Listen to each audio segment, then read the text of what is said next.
So after a long time welcome to my another art blog. Hi, আমি স্নিগ্ধা। আর জানো আমি colour নিয়ে কত এক্সাইটেড, আঁকা নিয়ে কত এক্সাইটেড। আর আমি আজকে যে কাজটা করতে যাচ্ছি সেটার জন্য আমি নিজেকে সিরিয়াসলি বলছি, I feel too much lucky by getting this work. আর আমি এখন যাচ্ছি সেই স্থানে। তো যতক্ষণ যাই ততক্ষণ আজকের কাজটা তোমাদের সিরিয়াসলি বলছি প্রচণ্ড অ্যামেজিং লাগবে। তো চলো, এখানে আমি সব কিছু নিয়ে নিয়েছি যা যা আমার জিনিস লাগবে। তো চলো যাওয়া যাক, দেখা হচ্ছে তোমাদেরকে সেই জায়গায়, সঙ্গে থেকেও। কিন্তু নেমে গেছি টোটো থেকে, এবারে একটু কিছুক্ষণের পায়ে হাঁটা রাস্তা, তারপরে পৌঁছে যাব। অ্যাকচুয়ালি আমি একটা মন্দিরে যাচ্ছি আর সেখানেই আমার কাজ আছে। আজকের কাজটা আমার জন্য একটু চ্যালেঞ্জিং, আর আমার চ্যালেঞ্জিং ধরনের কাজ করতে খুব ভালো লাগে, কারণ এগুলো থেকে প্রচণ্ড এক্সপিরিয়েন্স গেন হয়। আর কিছুক্ষণের মধ্যেই পৌঁছাবো সেই জায়গায়, তোমাদেরকে এক্ষুনি দেখাচ্ছি জায়গাটা। এই তো পৌঁছে গেছি মায়ের মন্দিরে। কি সৌভাগ্য দেখেছো আমার! এই মন্দির প্রাঙ্গণটিকেই আলপনা দিয়ে সুন্দর করে আমাকে কারুকার্য করতে হবে।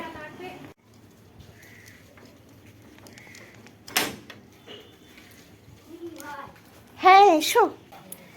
এগুলো একটু সার্ভে করি। মাঝখান কোনটা দেখো তো? ঠিক আছে, এটা মাঝখান।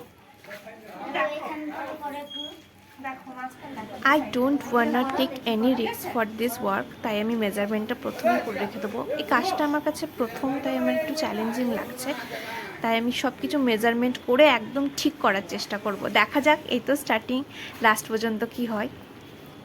জানো তো, আগে থেকেই ঠিক করে রেখেছিলাম যে প্রথমে মাঝখানের যে অংশটা সেটা আলপনা দেবো, শেষে বাকিগুলো। কিন্তু তারপরে দেখলাম আকাশের একদম অবস্থা খুব খারাপ, মেঘের মুখ ভার। তাই আমাকে প্ল্যান চেঞ্জ করে প্রথমে বাকিগুলো করে একদম শেষে আমাকে মধ্যিখানের জায়গাটা করতে হবে। তাই তো ভেতরের চারিদিকটা করে সিঁড়িটা নিয়ে বসে পড়লাম, কারণ এটা শুকালে আর একটা কোট দিতে হবে। আর এই কোটটা আমাকে দিতে সাহায্য করবে আমার স্টুডেন্ট সায়ন, কারণ মেঘের যা অবস্থা, চটপট কাজটা না করলে প্রচণ্ড প্রবলেম ক্রিয়েট হয়ে যেতে পারে। দেখো, লাল মেঝের ওপরে এই সাদা রঙটা কি সুন্দর ফুটে উঠছে, তাই না? যে সাদা তুলি টান দিতে আমার যে কি ভালো লাগছে বন্ধুরা, কি বলবো। সুন্দর করে আমি দেখো দিয়েছি। এর আগেও আমি কিছুটা কাজ করেছি, কিন্তু তারপরেই মনে হলো সিঁড়িটা করা আগে দরকার, তাই করে নিলাম। অনেক ছোটোখাটো বাচ্চা সব চলে এসছে, ভিড় করে কাজ দেখছে সবাই।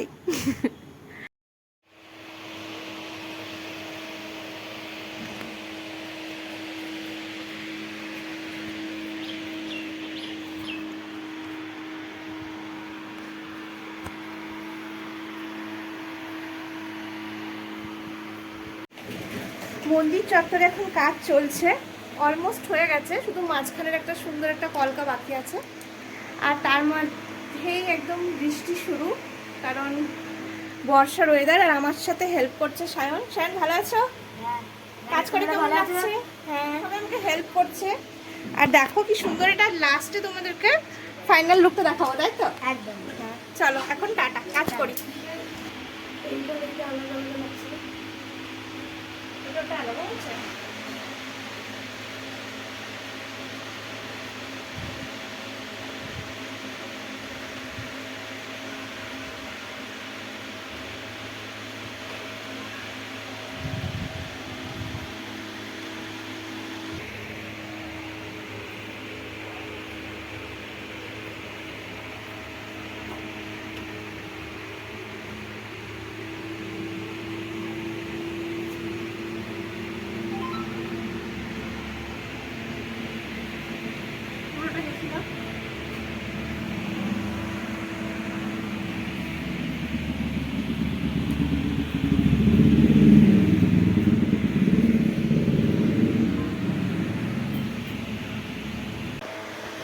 ফাইনালি কাজ আমাদের কমপ্লিট। আর আমি এই কাজটা করে প্রচুর এক্সপিরিয়েন্স গেন করলাম। একটু একটু বাকি আছে যে শেডিংগুলো দেওয়ার, ওটা সায়ন হেল্প করেছে আমাকে। সায়ন এই যে করছে। কেমন লাগছে সায়ন? খুব সুন্দর লাগছে। পুরো কাজটা তোমাদেরকে আমি কিছুক্ষণ পর ফাইনাল লুকটা দেখাবো দিনের বেলা। এখনই দেখাবো, কিন্তু এখন আপাতত আমাদের কাজ কমপ্লিট। আর আমারই নিজের কাজটা করে খুব ভালো লাগছে। আমার ফ্রেন্ডও আমাকে হেল্প করেছে, এখানে দাঁড়িয়ে আছে। চলো তাহলে ফাইনাল লুক দেখে নিই।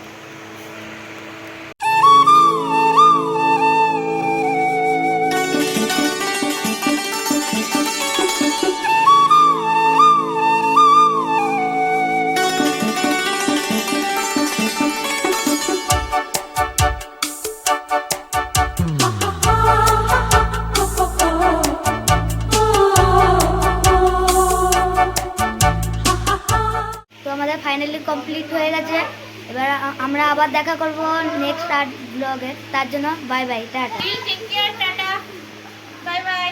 Bye bye.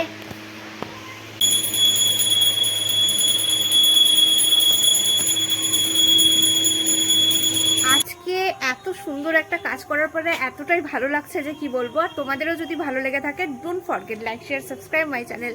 দেখা হচ্ছে নেক্সট আর ব্লগে। Till take care, tata, bye by.